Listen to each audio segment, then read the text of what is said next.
What is going on, ladies and gentlemen, and welcome to this very important video in our programming course, as well as in your programming career. So in this video, we are going to talk about a couple of things, but mostly we are going to talk about how we can use relational operators such as smaller, bigger, smaller or equal, bigger or equal, not equal, or totally equal, using structs. Okay, so we know how to use relational operators with just some standard variables, standard data types, such as integers, floats, doubles, and so on. But now what we are going to do is to take a look at how and if we can take advantage of these relational operators and use them between different variables of certain struct. Okay, and we will see that it's not so trivial and it's not kind of very easy and intuitive, but we will need to think of a way to find out how we can implement what we are looking for. Okay, so I think that the best way to start this explanation is just by giving you this little nice example that you can see on the screen. So we are going to take a look at two different structs, and hopefully by the end of this video everything will be clear to you. Okay, so that's something we will refer right away. So let us first of all start with this type def struct point. So we have the structure of point, nothing new so far. And we are going to take a look at how we can create two variables of this struct. Okay, the first variable will be p1 and the second variable will be p2. One of them is going to be with the values of 3 and 5, and the second one with the values of 2 and 6 for x and y, respectively. Okay? So we create two objects, initialize them, and then what I want to ask you is a simple question. If we can or not compare between them. I mean, I want to find out and write this kind of logical test. I want to see if p1 is greater than p2. And that's something that is very important to understand. We compare now not just between two integers, okay? So we know how to find which of two integers is greater, which of is the smaller, and so on. We also know how to do it for floats and doubles and so on. Now we try to compare between two variables of a user-defined type, for example, point that we've just created. So the question is, how should you compare between p1 and p2?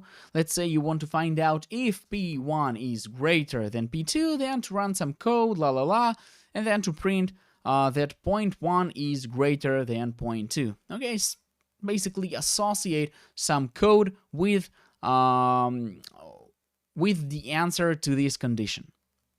But the question is, how can you even think about comparing p1 and p2, two variables of a point type? I mean, what fields will be used to decide the result of this condition?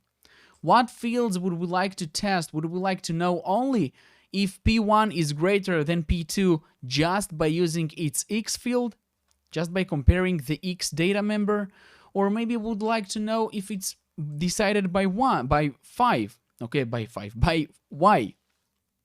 So I mean, if we take a look at p1 and p2 and we ask which one of them is greater than the other in correspondence to the x value, so we can say definitely that p1 is greater, right? Because p1.x is 3 and p2.x is 2.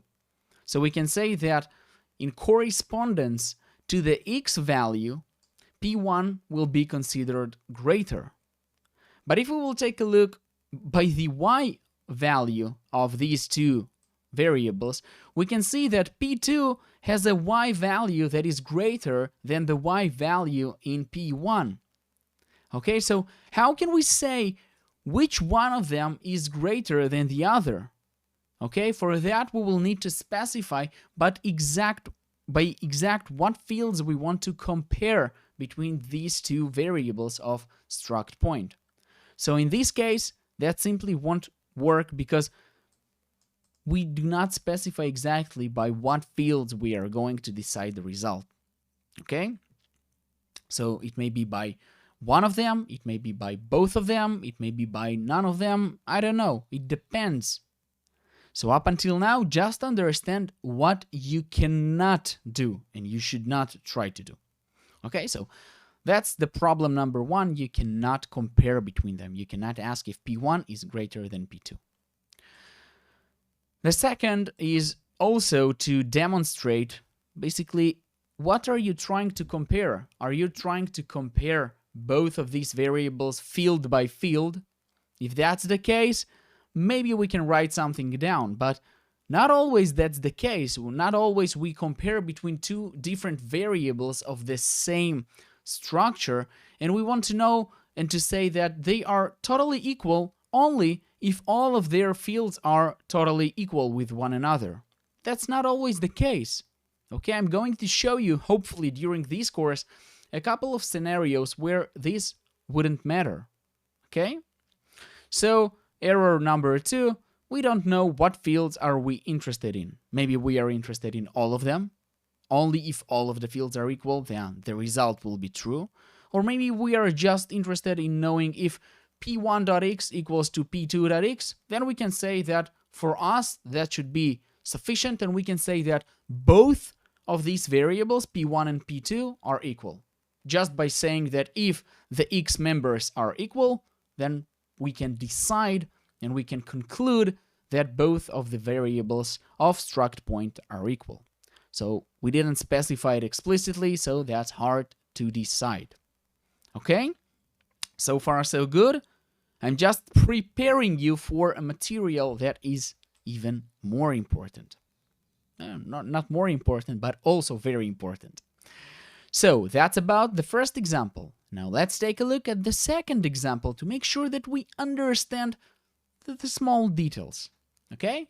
So we have this struct employee, and this structure is basically, it consists of 3 fields. The first field is an array of characters. The second field is a float age, some variable, and the third field is int id.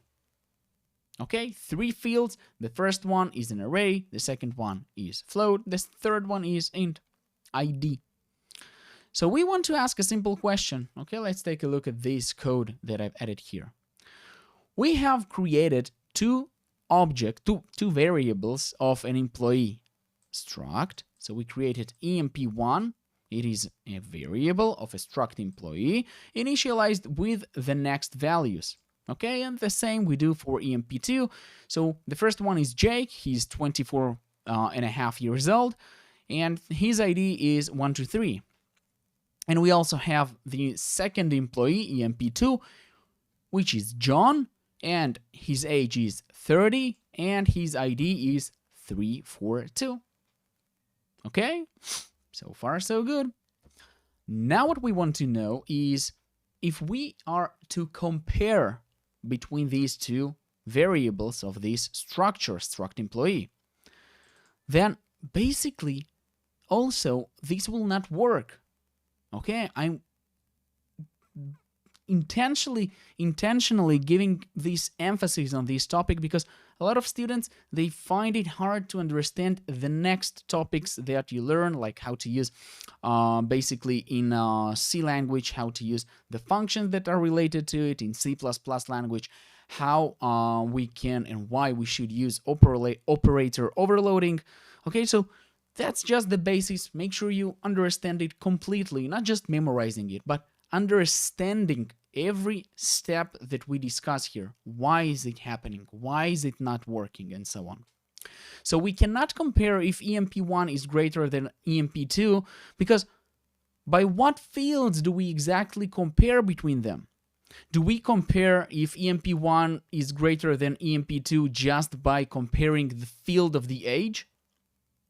Or maybe we ask if emp1 is older than emp2.